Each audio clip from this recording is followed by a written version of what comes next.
नमस्कार दोस्तों, मैं हूं अर्चना प्रजापति एडवोकेट। हमारे channel AP legal information in Hindi में आपका स्वागत है। दोस्तों, इस वीडियो में आज हम जानेंगे और समझेंगे एफआईआर और एनसीआर में क्या अंतर पाया जाता है। एफआईआर क्या होता है, एनसीआर क्या होता है। एफआईआर का फुल फॉर्म जानेंगे, एनसीआर का फुल फॉर्म जानेंगे, एनसीआर के अंतर्गत कौन से अपराध की रिपोर्ट पाया जाता है और एफआईआर के अंतर्गत कौन से अपराध को रखा गया है। दोस्तों, एफआईआर बहुत लोग सुने होंगे। एफआईआर हो गया, फला व्यक्ति के ऊपर, हमारे ऊपर एफआईआर किसी ने कर दिया, हम भी एफआईआर करेंगे।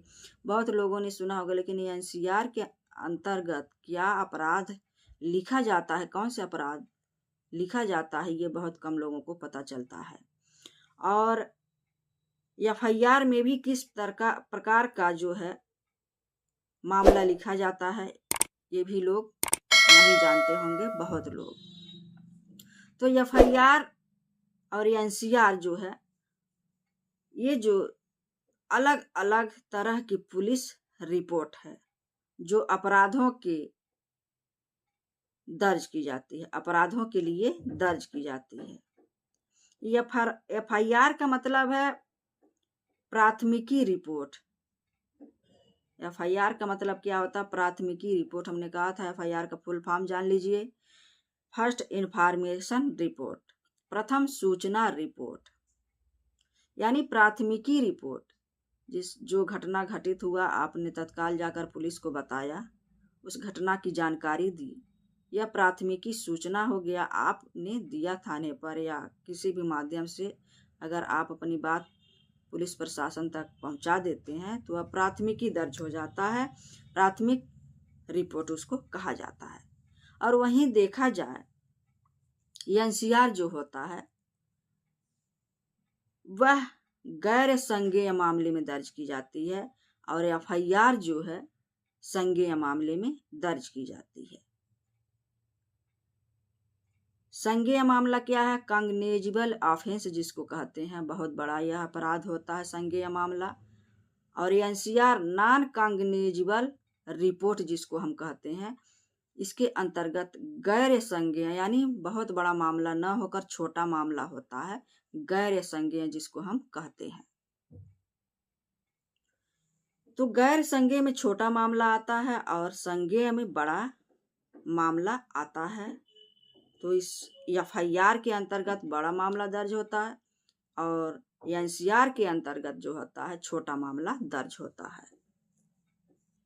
तो ये दोनों अंतर हमें उम्मीद है आप जान पाए होंगे। अब आइए जानते हैं एफआईआर और एनसीआर के कुछ महत्वपूर्ण उदाहरण। महत्वपूर्ण उदाहरण क्या है कि एफआईआर के अंतर्गत हत्या, बलात्कार, चोरी, डकैती, दहेज उत्पीड़न, अपहरण आदि आते हैं। ये संज्ञेय अपराध होता है, कॉग्निजेबल ऑफेंस होता है। इसमें जमानत जल्दी नहीं मिलती है, आजीवन कारावास का भी प्रावधान किया गया है। ये बहुत बड़े अपराध होते हैं जो संज्ञेय मामले में आते हैं, यहाँ एफआईआर दर्ज होता है, इसी को एफआईआर कहा जाता है, इस मामले के अंतर्गत दर्ज की जाती है। एनसीआर की उदाहरण हम देख लेते हैं। एनसीआर में जैसे गाली गलौज, मारपीट, शांति भंग, अगर ऐसा मामला है तो छोटा मामला है। किसी को कोई गाली दे दिया, किसी को कोई मार दिया, जान से नहीं मारना, जो बहुत ज़्यादा इंजरी न हो, छोटा मामला, थोड़ा हल्का फुल्का चोट आ गया, खरोच आ गया। शांति भंग हो गया, जो किसी अच्छे कार्य के लिए कोई बाधा पहुंचाता है, किसी सड़क में गड्ढा खोदता है और भी ऑफेंस करता है, तो ये छोटा मामला होता है। उस 6 महीने से 1 साल की सजा होती है। शांति भंग में अगर बार बार वही प्रक्रिया अपनाया जाएगा तो वहाँ 3 साल तक का भी सजा का प्रावधान किया गया है। दोस्तों, तो ये मामला जो है नॉन कॉग्निजेबल रिपोर्ट होता है। एनसीआर में छोटे मामले आते हैं, एफआईआर में बड़े मामले आते हैं। तो यदि कोई व्यक्ति किसी अपराध का शिकार है तो वह पुलिस स्टेशन में शिकायत दर्ज करा सकता है। पुलिस देखेगी, विवेचना करेगी, अन्वेषण करेगी, साक्ष्य इकट्ठा करेगी, घटना स्थल छानबीन हर चीज करेगी।